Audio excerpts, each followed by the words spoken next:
تیری صورت سے نہیں ملتی کسی کی صورت، ہم جہاں میں تیری تصویر لیے پھرتے ہیں۔ تو نے دیوانہ بنایا تو میں دیوانہ بنا، اب مجھے ہوش کی دنیا میں تماشا نہ بنا۔ سلام my unique stories family, I hope you are all doing well. Welcome to your channel unique stories 001۔ Today we are here with the complete novel ایک وہی چاہیے، سو لیٹ گیٹ اسٹارٹڈ۔ موسم معمول سے ہٹ کے تھا، سرد برفیلی ہوائیں چارسو چکراتی پھری تھیں۔ سرما کا اختتام تو اس طرح کبھی نہ ہوا تھا، مگر ان دنوں موسم اچھا ہوا جاتا۔ نرم گلابی دھوپ دن بھر اپنی چھت دکھلاتی تو رات چاندنی کی کرنیں علاقے کو اپنی آغوش میں لے لیتیں۔ آج دن بھر سورج کی بادلوں سے اٹکلیاں جاری رہی تھیں۔ شام کے آغاز کے ساتھ ٹھنڈی ہوا نے ڈیرا جما لیا تھا۔ لوگوں کو آتش دان کی ضرورت پھر سے محسوس ہونے لگی، لیکن نوریہ کے لیے یادیں ہی آتش دان بن گئی تھیں۔ یادوں کے تھپڑ اسے کسی برخوز میں لا چٹکتے تھے۔ ابھی بھی وہ جھلسی بے چین روح بنی پورے گھر میں چکراتی پھر رہی تھی، یک ٹھنڈے فرش پر ننگے پاؤں لیے پھرتی گھومتی۔ اس کے دونوں بچے ملحقہ کمرے میں پرسکون نیند سو رہے تھے۔ آپ بچپن اور بچپن کی نیند۔ نوریہ کا شوہر پچھلے 19 دنوں سے بزنس کے سلسلے میں ملک سے باہر تھا۔ چلتے چلتے وہ لاؤنج کی دیوار گیر کھڑکی کے سامنے آ کھڑی ہوئی۔ ٹھنڈے شیشے سے سر ٹکاتے وہ یک ٹک سامنے دیکھے جا رہی تھی۔ دھیمے سروں میں بجتی بانسری کی آواز تھی جو اسے بے چین کر گئی۔ ننگے پاؤں سیڑھیاں چڑھتی نوریہ تقریباً بھاگتے ہوئے اوپر آئی تھی۔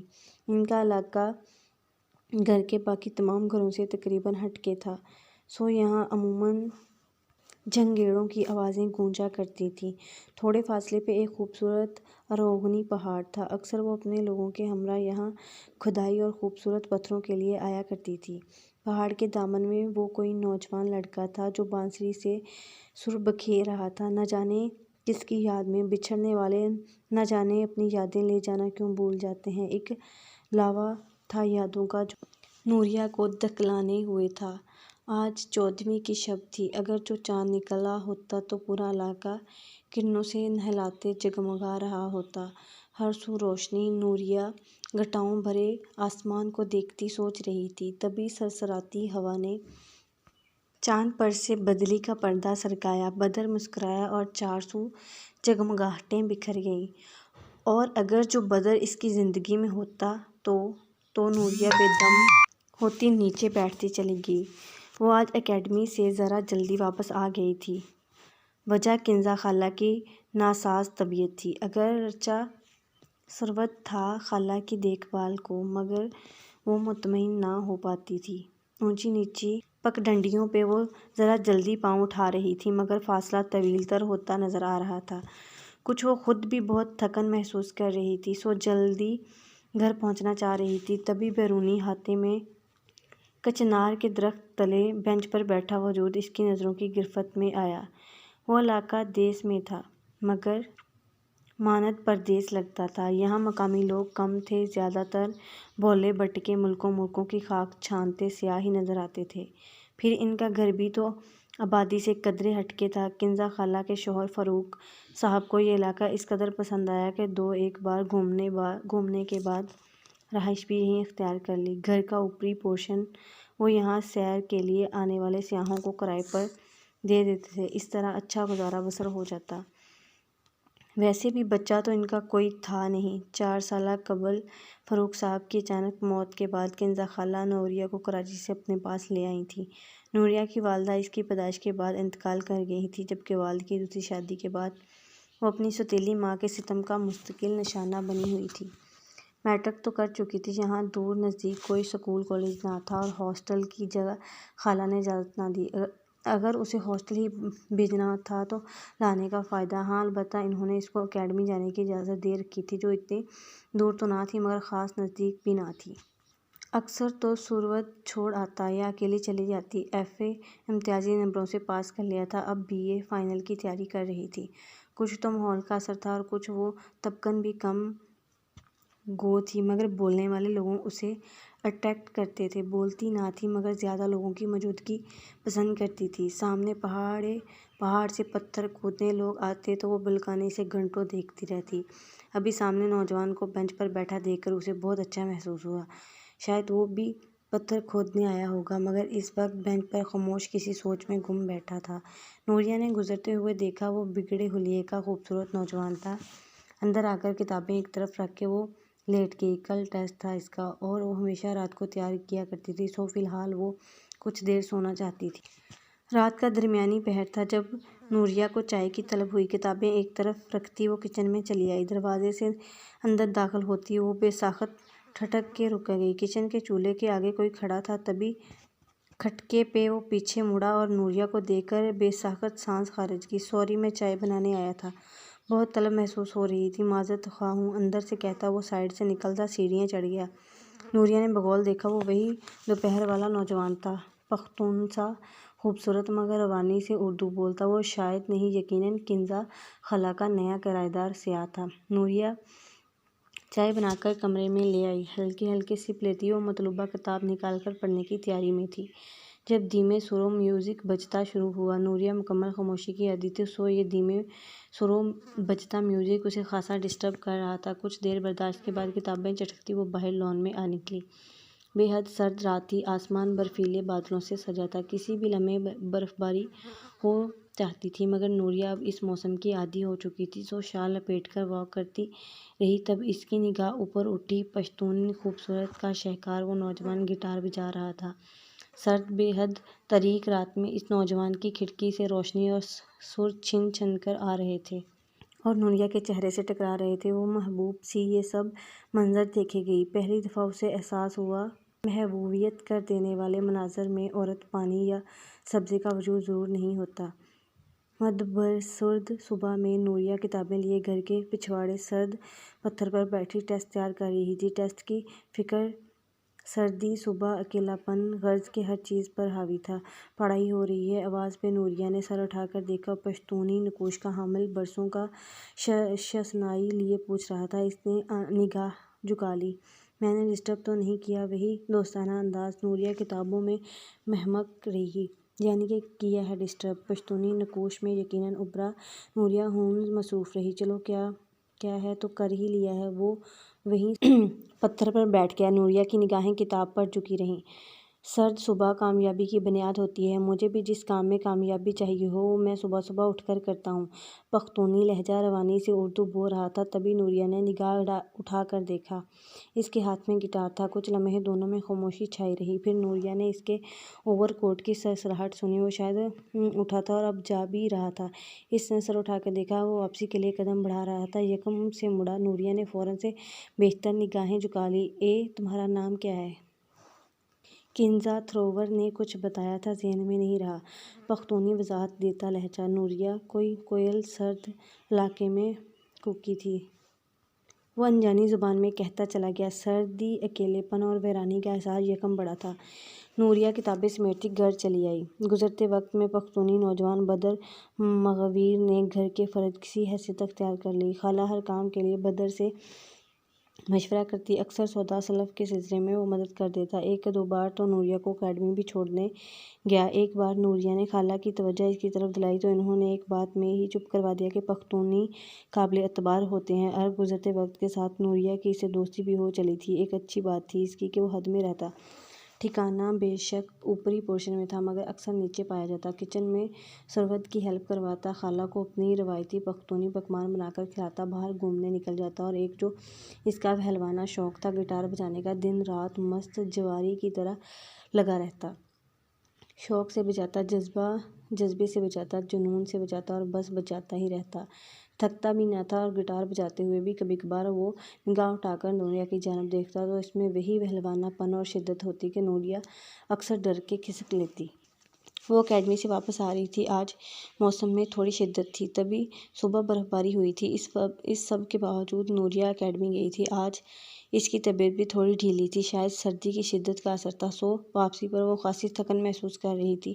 چھوٹے چھوٹے قدم اٹھاتی وہ بے دھیانی سے چلی آ رہی تھی۔ گھر کے قریب کچار کے درخت کے نرم کوپلوں سے برف لدی تھی۔ اسی برف لدی کچور کے درخت تلے پتھر کے بینچ پر بدر بیٹھا حسب معمول گٹار کے ساتھ چھیڑ خانی میں مصروف تھا۔ نوریہ سست قدموں سے اس کے پاس سے گزر رہی تھی، تبھی اس نے گھمگیر آواز آئی، "سنو!" نوریہ کے قدم اٹھنے سے انکاری ہو گئے، نگاہیں ہنوز پیروں تلے جمی برف پر تھی۔ "ایک آرزو ہے، میں کھو جاؤں کہیں، اور پھر دیوانوں کی طرح تجھ کو مجھے ڈھونڈتا دیکھوں۔"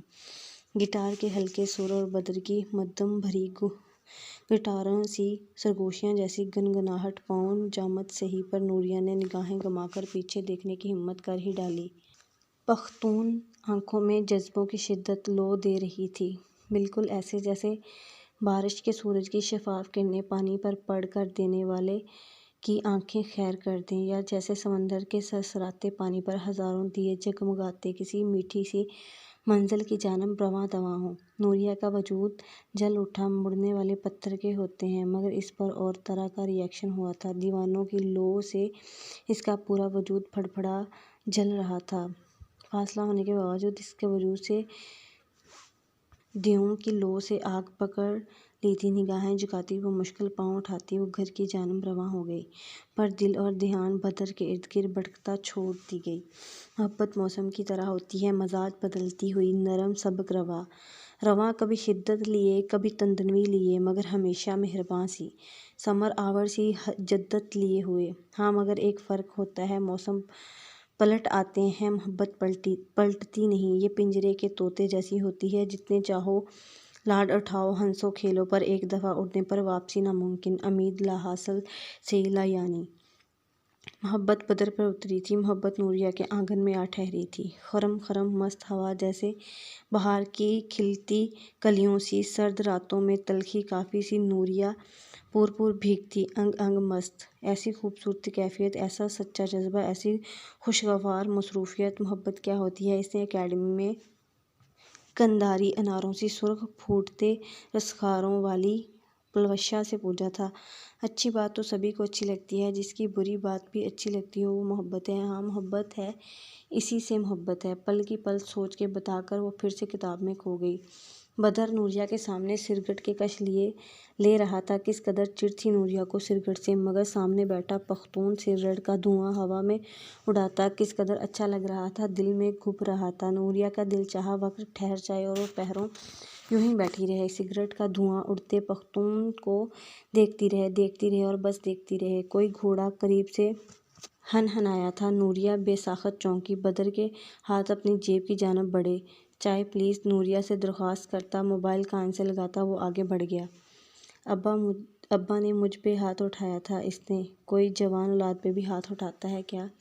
چائے کے مگ پکڑے آتی نوریہ بدر کی آواز پر بے ساخت چونکی تھی۔ وہ پہاڑ کے دامن میں پتھر اچھالتا فون پر کسی سے اپنے دکھ شیئر کر رہا تھا، بلند آواز۔ اب واپس بلاتا ہے مجھے، کہتا ہے باپ ہوں۔ ارے باپ ہے تو ہوا کرے۔ پختون کا یہ روپ نوریہ پہلی بار دیکھ رہی تھی۔ ہر بات مانی میں نے، یہاں تک سہانا سے شادی پہ بھی مان گیا، مگر تبھی اس کی نگاہ نوریہ پہ پڑی تو ٹھٹک کے رک گیا اور قدرے جلجلاتا اسے واپس آنے کا اشارہ کرتا وہیں پہاڑ کی آغوش میں بیٹھ گیا۔ نوریہ قریب چلی آئی اور مگ اسے تھما دیا۔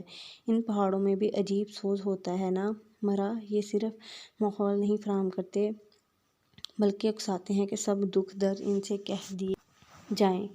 جانے دکھ سننے کی کیسی ہوس ہوتی ہے اس کے اندر، مجبور کر دیتے ہیں انسان کو کہ ان کو سب کو بتلایا جائے، اور پھر کسی مہربان کی طرح سب اپنے اندر دفن کر لیتے ہیں۔ ان سے اچھا رازدار بھی کوئی ہوتا ہوگا بھلا۔ پختون دکھ بھرے لہجے میں ہم کلام تھا۔ سہانے کون تھی؟ نوریہ کا دل اسی ایک بات میں اٹک گیا، میری سوتیلی ماں کی سکی بہن۔ تم اس سے شادی کرنے والے تھے؟ پختون آنکھیں کشمیری بھیگے لہجے پر لختہ بھر کو چمکی تھی۔ محبوبہ تھی؟ وہ سر جھکا کے بولا۔ مجبوری تھی؟ وہ سر جھکا کے بولا۔ میری ماں میرے بچپن میں ہی وفات پا گئی، باپ نے دوسری شادی کر لی، میری 3 جوان ہوتی سوتیلی بہنیں ہیں۔ سوتیلی ماں کا رویہ روایتی سوتیلا نہیں، چونکہ میں اکلوتا وارث ہوں۔ سو سب جائیداد گھر ایک دن ہڑپ کر جاؤں گا۔ سو انہوں نے اپنی بہن کا رشتہ میرے لیے دیا۔ وہ مجھ سے 5 سال بڑی ہے۔ میں نے شرط رکھی کہ جائیداد میرے نام کر دو تو شادی کر لوں گا۔ پہلے تو نہیں مانے، پھر مان گئے، مگر ماں کا رویہ میرے ساتھ وہی رہا۔ محبت بہار کا موسم ہوتا ہے، بدر رانجھے کی ملن گھڑیاں سا مست گھٹتا، گٹار بجاتا اور ہلکے سر پشتو گیت گاتا، اور نوریہ تو ناچتی مورنی تھی جس کی نظر اپنے پاؤں کی جانب جاتی ہی نہ تھی، اور پختون آنکھیں یکٹک دیکھتی جیسے پہلی بار مورنی کو ناچتے دیکھا ہو، اور جیسے آئندہ کبھی نہ دیکھنے کی امید ہو، اور ڈھیر سا دیکھ لینا چاہتی ہو۔ ایک پل کو جو نظروں سے اوجھل ہوتی تو سفید چاندنی سی زمین پر کنچار کی برف لدی نازک کنپولوں پر، اور پتھر کے بنے بینچ اور لمبے اور اونچے لمبے پہاڑ پہ او مرے او مرے او مرے کی آوازیں سرسراتی۔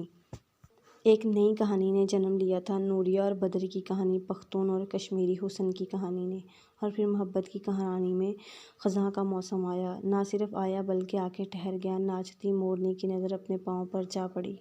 پختون لہجہ خاموش ہو گیا اور کشمیری حسن ماند پڑ گیا۔ بدر کے ابو کا ایکسیڈنٹ ہو گیا تھا، انہوں نے اسے واپس بلایا تھا 3 جوان ہوتی بہنوں کا واسطہ دے کر۔ وہ نوریہ کو ساتھ لے جانا چاہتا تھا، مگر وہ کنزا خالہ کو اکیلا کیسے چھوڑتی؟ دونوں کی اپنی مجبوریاں تھیں۔ پختون جس کا باپ اسے مارتا تھا، ابھی جوان ہونے پہ بھی ماں ستیلا سلوک کرتی، بہنوں کو کوئی پرواہ نہ تھی، مگر وہ اب ان سب کے لیے چلا گیا۔ اور کنزا خالہ جس نے بڑھ کر سہارا دیا، نوریہ کو کبھی کوئی کمی نہ آنے دی، وہ انہی کے پاس رہ گئی۔ محبت کی کہانی میں جدائی کا باپ آ گیا۔ خالہ کہتی تھیں پختون قابل اعتماد ہوتے ہیں، ان کی موجودگی میں چیزیں چھپانے کی ضرورت نہیں، وہ چراتے نہیں۔ کتنا سچ کہا تھا بدر نے، اس کا چرایا ہی کیا تھا، سب کچھ دھڑکے سے ڈنکے کی چوٹ پر تو لے گیا تھا، اور جاتے سمے آس، انتظار اور امید کی ڈوری سرے تک پکڑا کے نہیں گیا تھا۔ آنے والے برس کے اختتام پر کنزا خالہ نے اپنی گرتی صحت کا واسطہ دے کر اس کی شادی اپنے دور پرے کے بھانجے سے کرا دی۔ خالہ کا بھانجا ایان 30 سالہ مردانہ وجاہت کا شاہکار اور کامیاب بزنس مین تھا۔ اپنے کسی بزنس ٹور کے سلسلے میں ہی خالہ کے گھر آیا تھا۔ ماں باپ رہے نہیں تھے، بہن بھائی اپنی زندگی میں مگن۔ رضامندی سے خالہ نے اس کی شادی نوریہ کے ساتھ کر دی۔ یہ علاقہ اسے بھی پسند تھا، سو اسی گھر میں اپنی پسند کی تبدیلیاں کروا کر رہائش اختیار کر لی۔ اس کا امپورٹ ایکسپورٹ کا بزنس تھا، سو بیرون ملک اس کے ٹورز بھی چلتے رہتے۔ شادی کے بعد ایان نے نوریہ کو سب کچھ دیا، وہ سب کچھ جو ایک خوشحال زندگی کی ضروری لزومات تھے۔ آنے والے برسوں میں خالہ داغ مفارقت دے گئیں، اور اللہ نے انہیں 2 خوبصورت بیٹوں سے نوازا۔ سب کچھ تھا نوریہ کے پاس، بس نہیں تھا تو ایک بدر نہیں تھا، اور نہ ہی اس کی محبت۔ ایان شروع میں اس کی حالت سے بہت پریشان ہوا، اگرچہ نوریہ خود کو کمپوز رکھتی، نارمل رہتی، مگر ایک دن بے حد اصرار کر کے وہ اسے ڈاکٹر کے پاس بھی لے گیا۔ ڈاکٹر یہ کہتا ہے نارمل حرارت ہے، ایوریج سی شوگر ہے، ہارٹ بیٹ پورے ہیں، ہارمون اچھے ہیں، نارمل ہے ECG، نارمل ہے BP+، روز واک کرتی ہوں، دیکھنے میں اچھی ہوں، بات بات ہنستی ہوں، خوش مزاج بندی ہوں۔ مسئلہ کہاں پر ہے، کس بنا پہ گرتی ہوں، کس وجہ سے چکر ہے، ڈاکٹر کو کیا معلوم۔ عشق کی مسافت میں جوڑ جوڑ دکھتے ہیں، سانس تک اٹکتی ہے، سب رگیں بھٹکتی ہیں، ڈاکٹر کو کیا معلوم۔ ایک مرض محبت ہے، جس مرض کے ہونے سے خون کی جگہ تن میں زہر بڑھنے لگتا ہے، سر سے لے کر پاؤں تک ایک ٹس چلتی ہے، ایسے کاٹ دیتی ہے جیسے آرا لکڑی کے درمیان چلتا ہے۔ پھر سب کچھ نارمل دیکھ کر ایان اسے نوریہ کی فطرت سمجھ کے چپ ہو رہا، جس مگر دل کی ہے ایک ضد، وہی چاہیے، بس ایک وہی چاہیے۔